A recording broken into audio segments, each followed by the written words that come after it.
Hi guys, welcome to Bondi! Daming bebe boy! Nandun to yung part na to yung nangyaring Suktayan. Yun sa parang may bridge na yun eh. Yun daw kasi may sinalala yung Suktayan dati. Parang ganyan. Yun. Bondi! Diyos ko po, pinapanag ko lang to dati. Sa Bondi Rescue. Ngayon, nandito na ako. Halik ako sa sand. Concert kasi ako kagabi.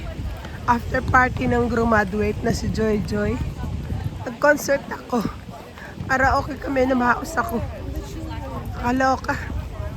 Anyway, daming bebe boy. Diyos ko pa.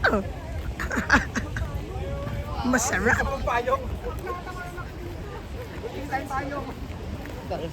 Ayun.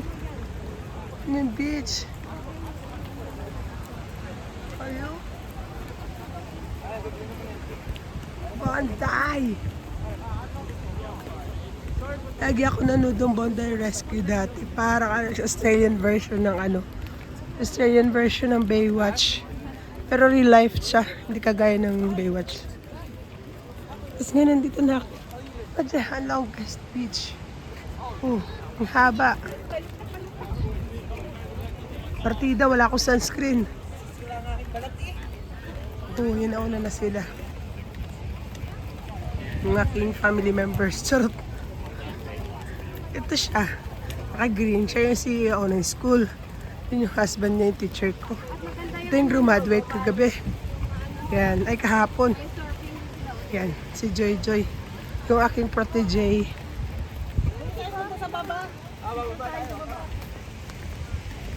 Protege ko sa kalokohan. Siya yung graduate. Takot sa araw. Sayang ang beauty, ma'am. Nagtitingin ako. Ay, bakit yung babae yun ako? Sayang ang beauty, ma'am. Papasok ka sa office, ang itim-itim. Wala ako. Tama lang yan, ma'am. Si Joy Joy meron. Joy Joy, bigyan mo si ma'am. Naghibo na kami ng sunblock. Di ba may sunblock ka, Joy Joy? Bigyan mo si madam. Lagyan. Ito lang, may sunblock. May sunblock yan si Joy Joy, ma'am. Time kasi. Pero hindi ako ng sunblock. Lagi kayo magdadala ng paper cup na ganito. Meron ako ganyan sa photo noon. Noong last time pumunta kami na Marivic, meron. Pero walang ganap. Hoy, lagyan mo ko sa likod. Ngayon, walang dala, ang daming ganap. Dapat kasi, pag magta-travel kayo, yun ang payo ko sa inyo. Lagi kayong magdadala ng Tayo tsura guys, ng Bondi.